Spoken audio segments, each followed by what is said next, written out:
Son las 5 en punto. Yo soy Pablo Palomino y en los próximos 5 minutos te cuento todo lo que pasó en Colombia y el mundo para que empieces el día informado.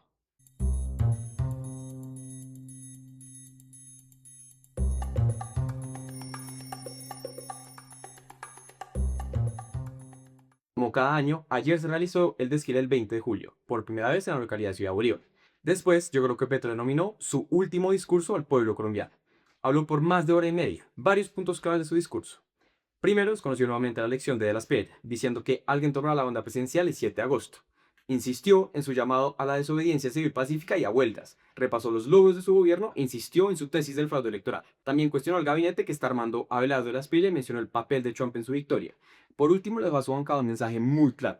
Ningún congresista del pacto puede votar por el fascismo, algo de lo que depende el respaldo del pueblo en las elecciones regionales del 2027. Ningún aliado que vote por el fascismo esta tarde o partido político que vote por el fascismo en el Senado esta tarde contará con ningún apoyo de la Fuerza Popular para elecciones de gobernadores o alcaldes de Colombia. Por otro lado, en Medellín, Abelardo de la Espriella también dio su discurso.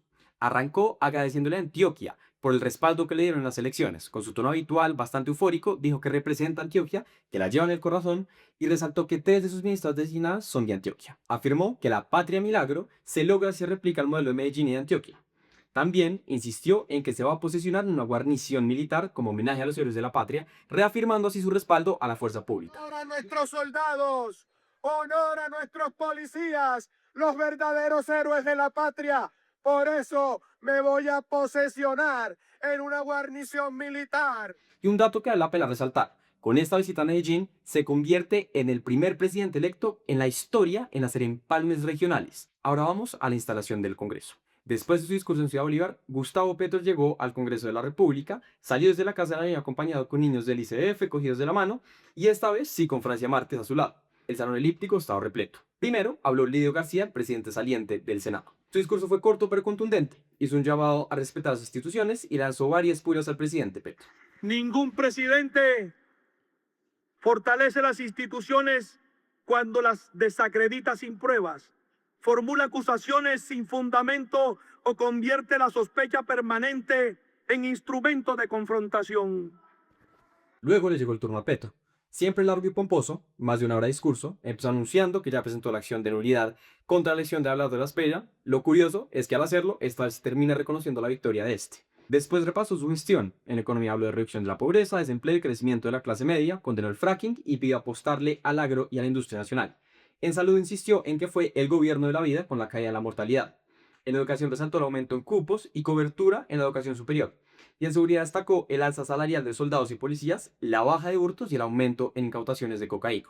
Después de 1 hora y 50 minutos, Petro abandonó el recinto. Iban a hablar Andrés Forero, de Centro Democrático, y Julio César Triana, de Cambio Radical, los únicos con derecho a réplica por el estatuto de la oposición. Enrique Gómez, de Salvación Nacional, pidió intervenir también, pero al no tener curul en la legislatura pasada, finalmente no lo dejaron.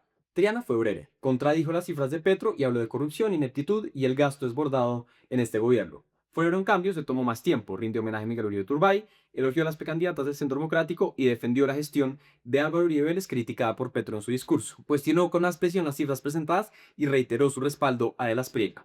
Pudiendo ser mucho más confrontacional, Forero moderó su tono, probablemente en un esfuerzo para consolidar el apoyo del pacto histórico a Honorio Enríquez, su candidato a la presidencia del Senado.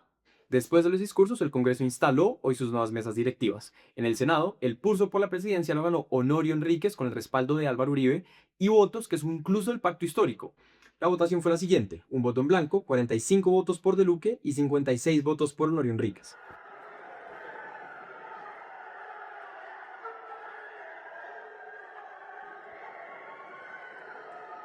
El Samario lleva 12 años siendo senador de la República. Eso sí, Enríquez no llega limpio de polémicas. Es sobrino del condenado parapolítico Miguel Pinedo Vidal y su propia elección al Senado en el 2014 fue después anulada en el 2018 por el Consejo de Estado tras encontrar irregularidades en los escrutinios. En la Cámara de Representantes, respetando los acuerdos previos, a diferencia de lo que pasó en el Senado, la presidencia quedó en manos de Nicolás Barguil, del Partido Conservador. El monteriano, que fue apoyado por su primo David Barguil y ha sido representante desde el 2022, ahora asume la presidencia de la Cámara en medio de una legislatura que promete estar muy movida. Y con eso se acabaron los 5 minutos. Nos escuchamos mañana en 5 en punto.